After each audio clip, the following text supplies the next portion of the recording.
자, 이어서 기업 간 협업을 통한 SMR 경쟁력 강화라는 주제로 강연이 이어지겠는데요. 송용진 두산 에너빌리티 전략 혁신 부문장님께서 발표를 준비해 주셨습니다. 부문장님께서는 전사 전략, 전사 R&D 및 디지털 혁신을 총괄하고 계시고요. M&A 및 글로벌 기업과의 협력 업무 등도 수행을 해오고 계십니다. 자, 그럼 송용진 부문장님 무대로 모셔보겠습니다. 힘찬 박수 부탁드립니다.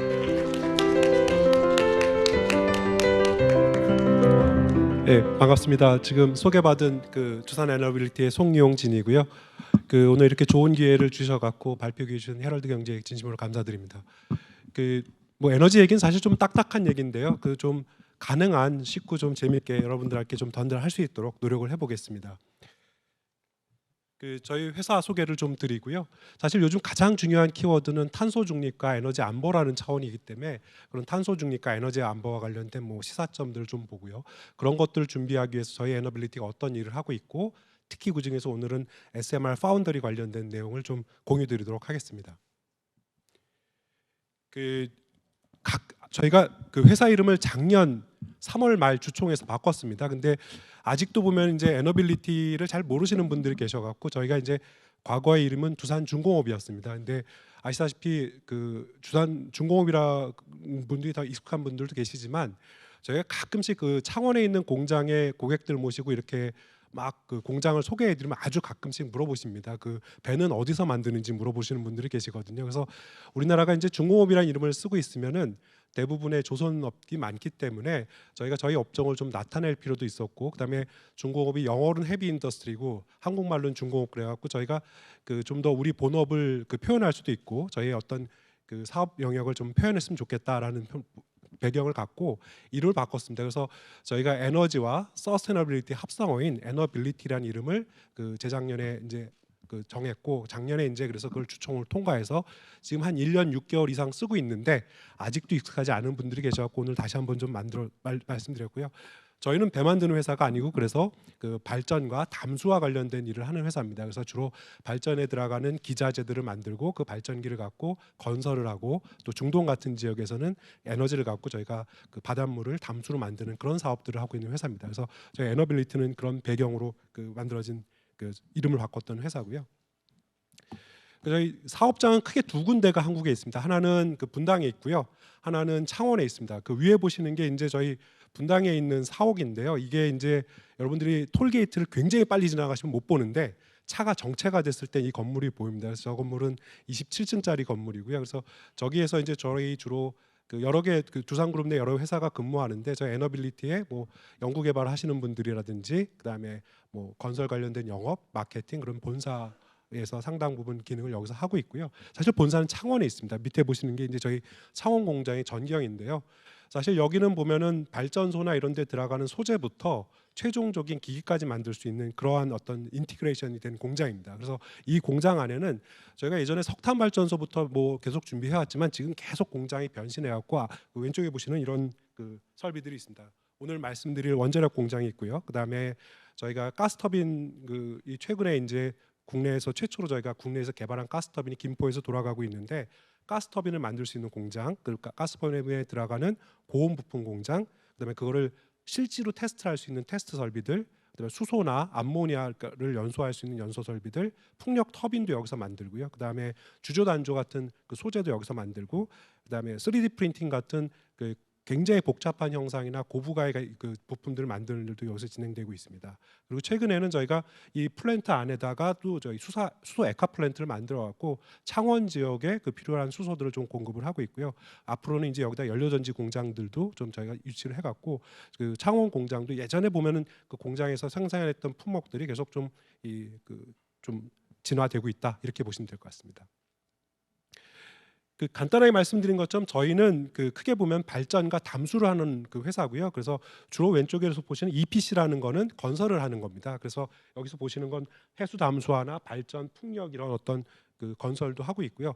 파워 서비스는 저희가 지금 말씀드리는 풍력 터빈, 그다음에 일반 스팀 터빈, 가스 터빈 이런 것들을 하는 게 파워 서비스 그 비즈니스고요. 오른쪽에 이제 뉴클리어 쪽은 저희가 그 원자력 관련돼서 큰 대형 원전도 하고 오늘 말씀드린 스몰 모듈라 리액터들도 하고 있습니다. 그리고 부품 쪽에는 뭐 여러 가지 주조 단조도 하고 있고 3D 프린팅을 이용해 갖고 저희가 항공기나 미사일이나 또 방산 부품들 또 그다음에 가스 터빈에 들어가는 복잡한 형상들을 그 만들어내고 있습니다. 자, 그 회사 소개는 이 정도로 좀 말씀드리고요. 저희가 그 탄소 중립과 에너지 안보에 대해서 좀 말씀드리도록 하겠습니다. 그 뭐 계속 말씀드렸지만 요즘 들어서 가장 중요한 게 결국에는 전기를 써야 되고 발전을 해야 되는데 어떻게 하면 탄소 중립적으로 할 거냐, 또 산업에서도 어떻게 하면 그 이산화탄소라든지 이런 온실가스들 덜 배출하면서 할 거냐라는 게 굉장히 큰 화두가 되고 있고요. 그런 탄소 중립 외에도 또 하나 굉장히 중요한 축은 뭐 우크라이나 전쟁부터는 계속 나온 것들이 어떻게 하면 그 외부에 대한 영향을 덜 받으면서 저희가 그 에너지 안보에 대한 것들을 할 거냐 이런 것도 있습니다. 사실 뭐 비근한 예로 그 전쟁 나기 전에도 저희가 코로나 때 우리나라 발전소들이 좀 어려웠던 부분은 어떤 발전소는 해외에서의 설비를 도입했을 때는 그 외부에서 엔지니어가 와야 되는데 그때 코로나 때 전혀 그 항공 여행이 어려웠을 때는 사실 외부에서 그 유지 보수할 수 있는 엔지니어들이 못 들어오는 경우도 많았었습니다. 그래서 사실 에너지 안보라는 게 어떤 그 말씀드린 것처럼 그 연료가 이동하는 것들도 있겠지만 그 서비스나 그거에 대한 지속 가능성을 담보해주는 그 기술을 갖고 있느냐 이런 것도 굉장히 중요한 게 되겠습니다. 그 탄소 중립 정책 말씀드리면 대표적으로 얘기가 많이 나오는 것들이 그 저희가 올해 이제 UAE에서 11월에 있을 COP28이 있을 텐데 사실은 보면은 2015년에 파리 기후 협약이 이제 전 국가적으로 탄소 중립을 해야겠다. 저희가 지구의 온도를 얼마까지 그 이상을 높이지 말자라는 얘기가 나왔었고요. 그 이후에 26, 27 되면서 이게 탄소 중립을 해야 되는 거는 공감대는 갖고 있는데 사실은 그 안에 들어가면은 디테일을 따졌을 때는 서로 너가 먼저 해라, 내가 더 줄여라 뭐 이런 얘기들을 서로 하고 있습니다. 그래서 총론은 오케이지만 강론으로 들어가면 아직까지는 좀 그런 갭이 있는 상황이지만 대부분의 국가들이 지금 탄소 중립을 어떤 로드맵을 갖고 진행을 하고 있습니다. 대표적으로 미국 같은 경우에는 옛날에 이제 파리 기후 협약에서 탈퇴했다가 2016년에 다시 복귀를 했고 그다음에 그 유럽 같은 경우에는 계속 좀 그린 뉴딜이라든지 그린 딜이라든지 핵심 원자력법 같은 걸 강화하면서 탄소 중립을 지속하고 있고 그다음에 중국, 일본도 마찬가지입니다. 한국 같은 경우에는 2030년까지 2018년도에까지에 배출했던 그 탄소의 40%를 줄어들겠다는 목표를 지난 정부 때 발표했고요. 이번 정부에서도 그거는 유지를 하고 있습니다. 조금 달라진 거는 전환 부분이라는 전기가 조금 더 목표를 높게 가져가기로 했고 산업은 아직 준비가 덜 돼서 좀 낮게 가져가는 걸로 했지만 총량은 40% 정도 줄이는 걸 목표로 하고 있는데요. 여러분들 여기서 보면은 오른쪽에 보시면 뭐 52%, 55%, 뭐 40%, 46% 뭐 이렇게 나오지만 저 기준 연도가 보면 미국이나 유럽이나 일본은 굉장히 옛날이죠. 그래서 미국은 05년 대비고 유럽은 90년 대비고 그다음에 일본은 13년 대비, 우리는 18년 대비인데 올해가 벌써 2023년 10월이지 않습니까? 앞으로 저희한테 남은 시간 한 6년 정도밖에 안 남았습니다.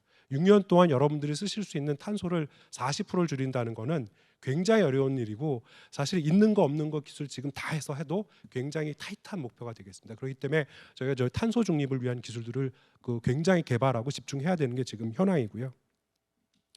말씀드린 것처럼 그 에너지 안보 측면에서 여러 가지 접근이 있습니다. 유럽 같은 경우에는 신재생 에너지를 더 그 화석 연료를 그 의존도를 줄이기 위해서 신재생에서를 더 높이는 경우도 있고 어떤 다양한 국가에서는 원자력을 좀 더 늘리는 경우도 있고 또 아까 말씀드린 것처럼 어떻게 하면 그 나라에 갖고 있는 자원들을 최대한 활용하면서 그 에너지 안보 시대를 좀 대비할지 그렇게 하고 있는데 그러다 보니까 지금 원자력에 대해서 조금 더 재조명을 받고 있습니다. 기본적으로 원자력은 무탄소 발전이고요.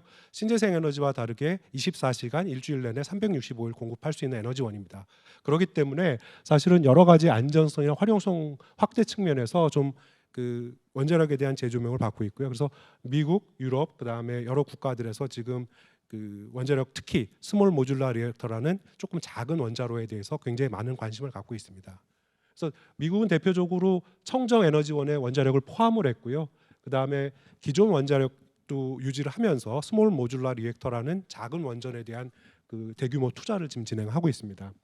유럽도 그 텍소노미에 저기 원자력이 일부 포함이 되면서 그 원자력도 하나의 녹색의 하나로 지금 가져가고 있고, 그다음에 일본, 스웨덴 같은 국가들도 다 지금 원자력을 포함하고 있고, 최근에 스웨덴 같은 경우에는 100% 신재생에서 100% 퍼슬 프리라는 그 방향으로 방향을 틀면서 원자력이 조금 더 재종을 받고 있는 그런 상황이 되겠습니다.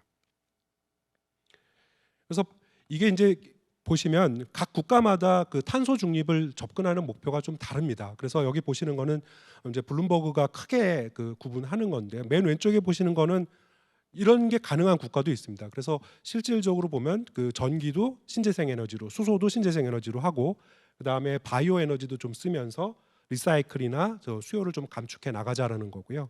중간을 보게 되면은 이렇게 되기 위해서는 굉장히 자연 조건이, 바람이 많이 불거나 태양광이 굉장히 좋거나 또는 국가가 좀 산업이 좀 작거나 이런 경우에는 가능하겠지만, 실질적으로 보면은 또 국토가 좁은 국가들은 이런 게 좀 어렵기 때문에 실질적으로 보면은 원자력 어느 정도 쓰자는 거죠. 그래서 원자력 에너지를 전기로 좀 쓰면서 원자력을 통한 수소 생산, 그다음에 뭐 하는 걸 좀 가져가야 된다는 거고요. 또 어떤 국가들은 가스가 굉장히 많습니다. 가스나 석탄은 좀 안 쓰겠지만 가스가 굉장히 많은 국가들은 가스 발전에다가 CCS 같은 걸 달다든지, 그다음에 수소도 그 이쪽 그 신재생 수소나 원자력 수소가 아닌 수소를 만들지만 그거를 캡처해서 파묻는 그린 블루 수소를 하자는 이런 어프로치가 있고요. 그래서 이게 보면은 국가별로 다 같이 갈 수는 없기 때문에 이거에 대한 조합을 가지고 그 국가에 맞는 특징을 좀 갖고 탄소 중립을 접근해야 된다라는 시각을 갖고 있습니다.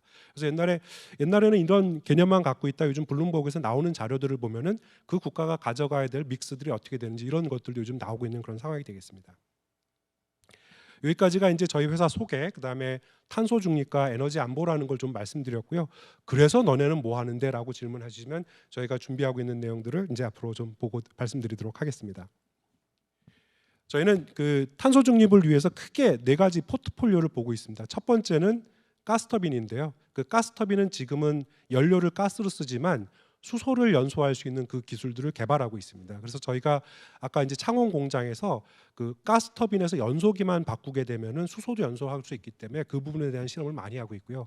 참고로 수소는 굉장히 움직임이 빨라갖고요. 이게 보면 화염이 좀 불안하거나 거꾸로 화염이 이렇게 들어오거나 하는 경우가 많기 때문에 노즐 설계를 좀 다르게 함으로써 굉장히 수소에 대한 안정성 있는 그 연소를 하기 위한 준비를 하고 있습니다. 그 신재생과 관련돼서는 옛날에 한 10여 년쯤에 우리나라가 그 풍력 발전기 업체가 한 11개쯤 있었습니다. 근데 이제 실질적으로 지금 남은 업체는 한두 개 정도 남아 있고요. 저희가 그 회사 중에 하나입니다. 그래서 저희가 제주도라든지 서남해 해상 이런 데다가 해상 풍력 발전기를 설치를 했고요. 그래서 저희가 지속적으로 해상 풍력에 대해서는 지금 기술 개발도 하고 투자도 하고 있고, 그다음에 그 생산 준비를 열심히 하고 있습니다. 그래서 저희가 그 당연히 이제 탄소 중립의 한 축은 신재생을 해야 되기 때문에 그 해상 풍력 사업을 계속 지속적으로 확대하기 위해서 그 지금 풍력 터빈들을 계속 그 크게 만드는 일들을 좀 하고 있습니다. 저희가 근데 이제 그 제조업체이기 때문에 주로 터빈을 개발도 하고 만들기도 하지만 저희가 또 사업 개발하는 차원에서는 뭐 태양광이나 ESS 같은 것들도 같이 이용해서 그 신재생 개발 사업, 그러니까 저희가 직접 제조하지 않은 물건이라도 프로젝트를 개발하는 그런 사업들도 지금 진행을 하고 있고요. 그다음에 SMR은 오늘 말씀드리겠지만 저희가 직접 그 스몰 모듈러 리액터를 설계를 하지는 않지만 파운드로서, 그다음에 전문 제조업자로서 어떻게 성장할지 그런 부분들을 좀 집중하고 있습니다. 그리고 수소에 대한 얘기는 저희가 이제 지금 그 수소 발전 및 수소 공급을 생각하고 있는데요. 저희 자회사인 두산 퓨얼셀이 연료전지로 수소를 활용한 그 발전을 하고 있고, 말씀드린 것처럼 저희가 가스터빈을 연료를 수소로 지금 바꾸고 있는데 거기에 필요한 연료 공급이라든지 또는 인프라 만드는 일도 좀 하고 있습니다.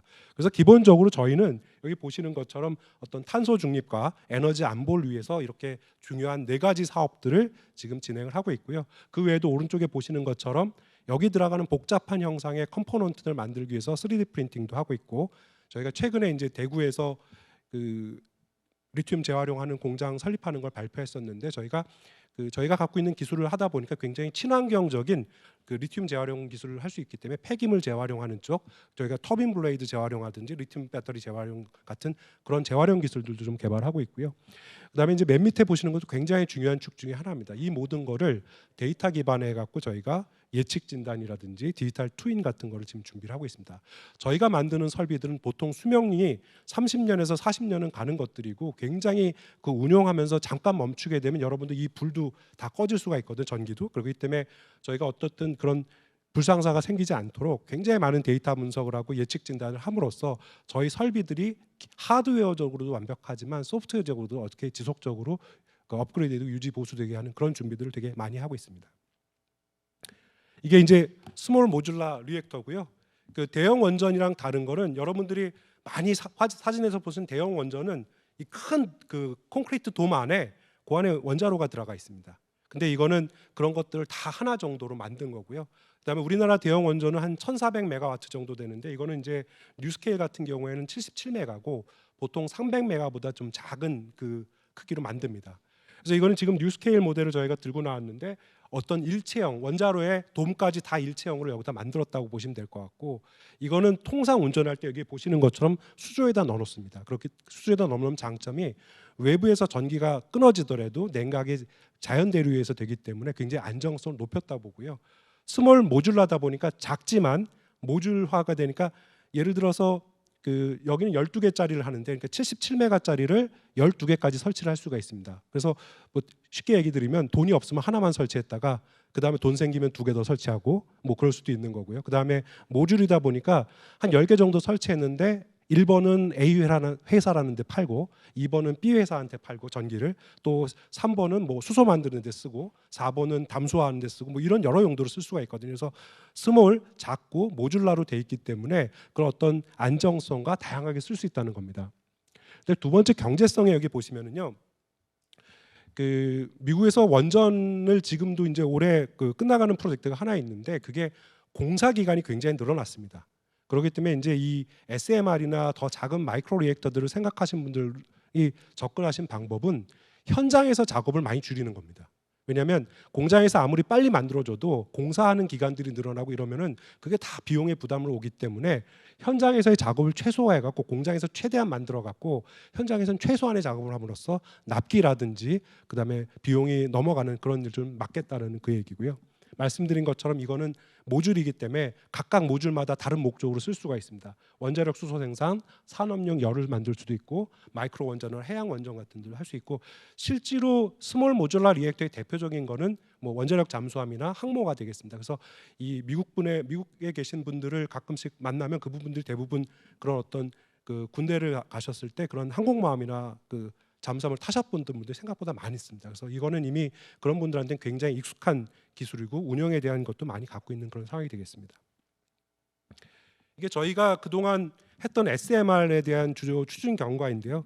대표적으로 스마트라는 건 우리나라에서 나왔던 작은 그 원자로입니다. 그래서 이거는 굉장히 옛날부터 했었고 저희가 사우디와 어떤 협력을 하다 지금 어느 정도 좀 중단된 걸로 알고 있는데 뭐 그 진도가 좀 안 나가는 걸로 알고 있는데 뭐 그런 어떤 스마트라는 데도 저희가 참여를 했었고요. 그 다음에 2018년도부터 저희가 이제 보면 여기 보시는 이제 이게 뉴스케일의 경영진이고 이쪽은 이제 저기인데 저희가 그 뉴스케일에다 지분 투자도 하고 그 뉴스케일과 전략적인 협력을 통해서 앞으로 우리가 그 SMR 확대를 위해서 어떤 준비를 해 나가자 이런 얘기들을 했었고요.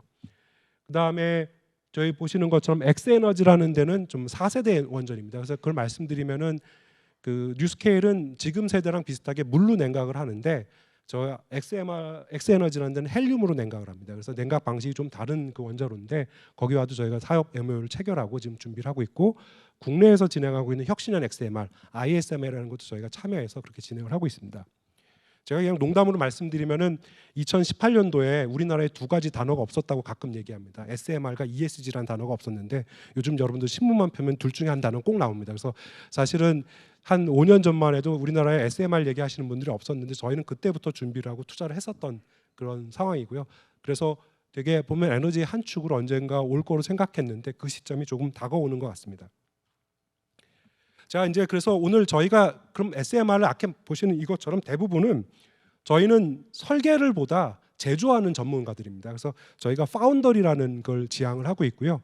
여기 이제 뭐 TSMC 그림을 갖고 왔는데 TSMC가 대표적으로 반도체 파운드리듯이 저희가 파운드리를 하기 위해서는 세 가지 조건이 있어야 됩니다. 첫 번째는 설계를 이해해야 됩니다. 그 제조한다고 그냥 막 제조하는 게 아니라 이 설계도가 지향하는 바가 뭐고 이 설계가 어떤 걸 원하고 있기 때문에 그 설계에 대한 이해를 해야 되는 게 굉장히 중요한 거고요. 두 번째는 반도체 같은 경우에는 뭐 3나노, 5나노 하듯이 차별화된 제조 공정이 있어야 됩니다. 저길 파운더를 맡긴다는 거는 나의 복잡한 설계를 저기서 적기적소에 제대로 그리고 경쟁력 있게 제조해 줄 수 있어야 되기 때문에 두 번째는 차별화된 제조 경쟁이 있어야 된다는 거고요.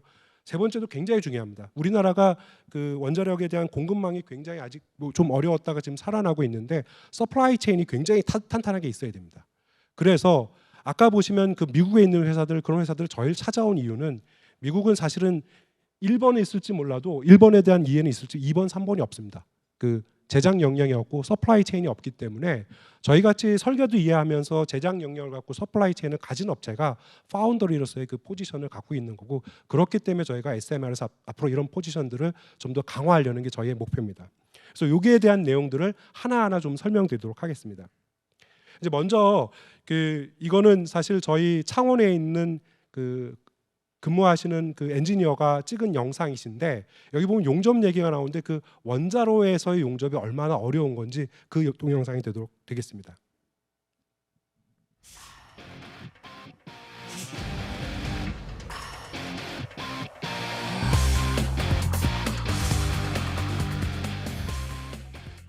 신발이 다 녹아요. 이게 안전화가 본드가 다 녹아요. 그 열 온도가 120도인데 일반적으로 온도가 150도를 유지하고 있거든요.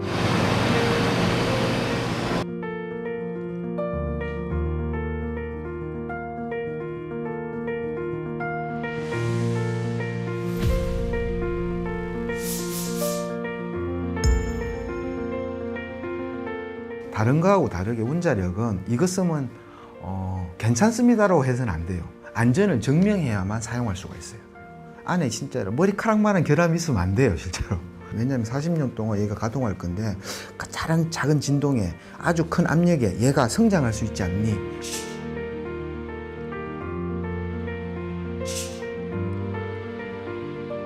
옛날 같은 경우에는 뭐 이런 용접을 할 때는 그루브가 되게 이렇게 넓었어요. 이런 용접볼 수십만 개를 넣어가지고 용접을 했었죠. 원자력 같은 경우에는 그런 용접 부위가 워낙 많아요. 티가 대부분 다 두껍거든요. 또 안에는 내부는 압력과 또 부식이 견뎌야 되기 때문에 스테인리스 갖고 다 더 두껍게 또 용접도 해야 되고 하니까 쉽지는 않아요. 가능은 하지만 쉽지는 않은 거죠.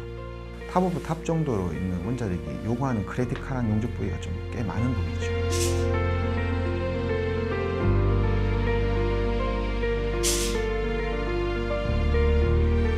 원래 있던 대형 원전에서 SMR로 지금 바뀌거든요.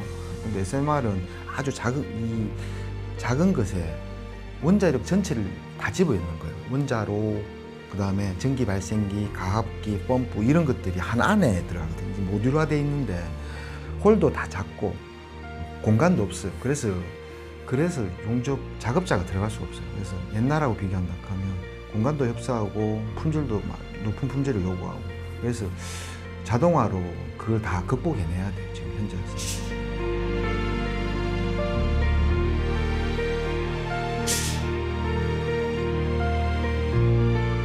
스테이트 오브시티 200T 같은 네로 용접도 전 세계에서 우리가 처음으로 했고 한 방에 성공 다 했어요, 실제로. 그런 것도 했어요. 근데 그 경험들이 실패했던 것들이 다 바탕이 됐던 거예요. 옛날처럼 노하우 시대도 아니에요. 어떻게 보면 노웨어 시대예요. 어디에 있는지를 찾아가지고 빨리 찾아가지고 우리 걸 만들어야 되거든요, 사실상은요. 그게 가져와가지고 우리한테 가장 합당한지를 보고 적합한지를 보고 판단하기 때문에 로봇도 배워야 되고 뭐 사실상 명령어도 다 익숙해져야 되고 그 관련 속에서 가장 기본이 되는 용접맨을 쓰고 용융풀을 보고 정상적으로 용접되는지를 다 파악을 해야 돼요. 로봇이 용접을 하고 자동화가 하지만 실제로 그거를 용접을 보고하는 거는 용접사가 평가를 해야 되거든요. 있어야 자동화도 할 수가 있고 문제가 생기면 대처할 수가 있으니까 수면작업은 꼭 필요하다고 보여지죠.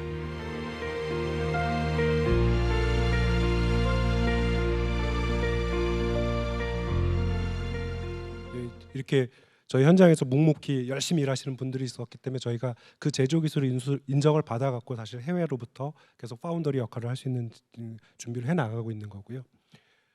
그 이제 말씀드린 것처럼 이 오늘이 협력이 주제인데 굉장히 고객과 다양한 협력을 해야 됩니다. 그래서 아까 말씀드린 것처럼 그 뉴스케일은 미국에서 유일하게 지금 NRC라는 그 규제 기관의 인증을 받은 회사인데 거기서 굉장히 다양한 뭐 지분 투자도 하면서 협력을 지금 맺어가고 있고요. 국내 같은 경우에는 ISMR에 저희가 참여하고 있고 해외의 또 다른 원전인 엑스에너지 아까 말씀드린 것처럼 좀 4세대 원전이라고 해서 헬륨을 냉각제로 쓰고 있는 그런 엑스에너지와 이런 협력을 하고 있습니다. 그래서 뉴스케일과 협력 사례를 좀 말씀드리면은 한 서너 가지 그 배경이 있었던 것 같아요. 첫 번째는 협력하려면 서로 잘하는 부분이 있어야 됩니다. 뭐 하나는 뭐 예를 들어서 뉴스케일은 설계에 대한 역량이 있었고 저희는 그거를 이해하면서 제작성에 대한 검토를 해줬습니다. 사실 그게 왜 중요하냐면 어떤 데는 설계도를 갖고 왔는데 그게 전혀 제작에 불가능한 것도 설계도로 나올 수가 있습니다. 그래서 뉴스케일은 차별화된 설계를 했었고 우리는 그거를 어떻게 하면 이게 제대로 제작하고 경제성 있게 만들 수 있냐 그걸 했었고요. 그다음에 저희를 그래서 그 협력 업체로 선정을 하고 저희가 지금 그 롱리드 머티리얼부터 시작해서 제작을 하고 있는 상태고 또 저희도 보면은 협력 파트너로 가서 어느 정도 투자를 해 나가면서 이 설계에 대한 개선이라든지 기여를 했었던 부분이 이 어떤 협력에 대한 배경이었고요. 또 그러면서 탑팀끼리 또 경영자들끼리 또 실무진끼리 굉장히 여러 레이어가 만나갖고 여러 가지 커뮤니케이션을 하면서 협력을 해 나가고 있는 그런 상황이 되겠습니다. 아까 말씀드린 것처럼 그 파운더리가 한 세 가지 조건이 필요하다는데 첫 번째는 설계를 이해할 수 있어야 되고 고객을 이해해야 되는 거고요. 이게 이제 대표적으로 제작에 대한 겁니다. 한 가지만 이게 조금 어떤 특별한 기술이 들어가냐면 그 대형 원전은 그 증기 튜브가 이렇게 U자로 돼 있습니다.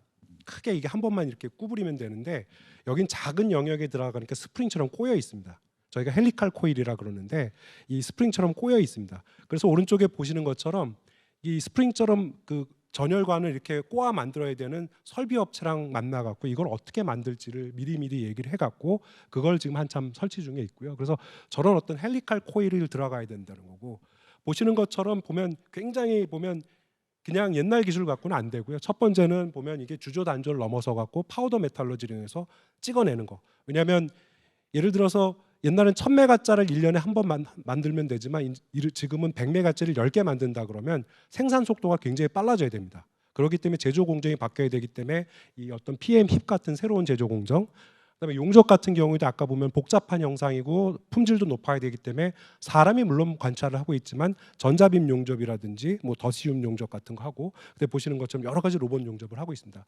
그래서 사실은 이 원자력이 보면은 굉장히 많은 로봇가 여기 실제 산업에 사용이 되고 있고 그걸 적용해 나면서 차별화된 제작 영역을 갖고 그렇게 진행을 하고 있습니다. 말씀드린 것처럼 저희가 굉장히 국내에 탄탄한 서플라이 체인들이 있기 때문에 그분들이 계시기 때문에 단순히 저희가 수주해서 이렇게 살아가는 게 아니라 저희가 수주한 물량을 상당 부분 저희 서플라이 체인과 같이 협력을 하고 그런 부분들을 지금 창원에서 네트워크를 갖고 저희가 진행을 하고 있고요.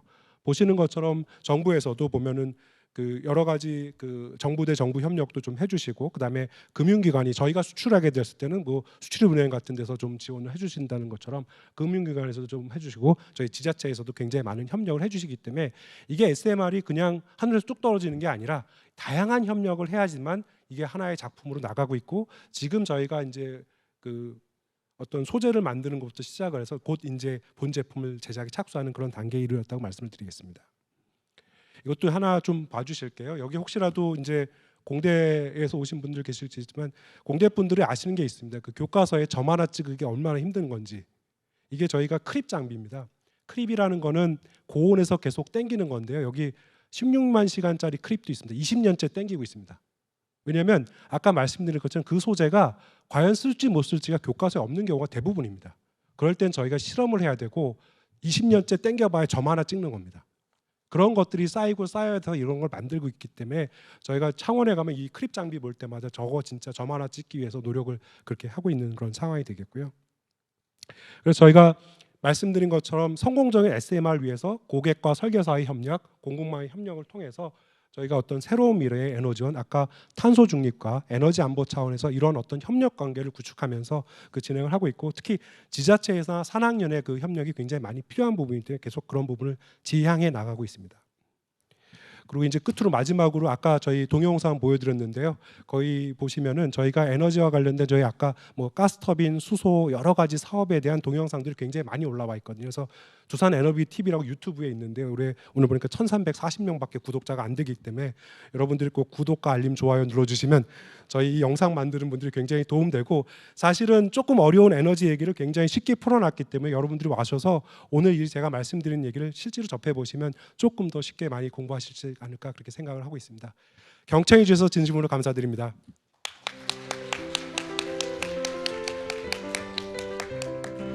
네, 송용진 부문장님의 강연 함께 하셨습니다. 기업 간 협업을 통한 SMR 경쟁력 강화에 대해서 알 수 있었던 유익한 시간이었습니다. 발표 고맙습니다.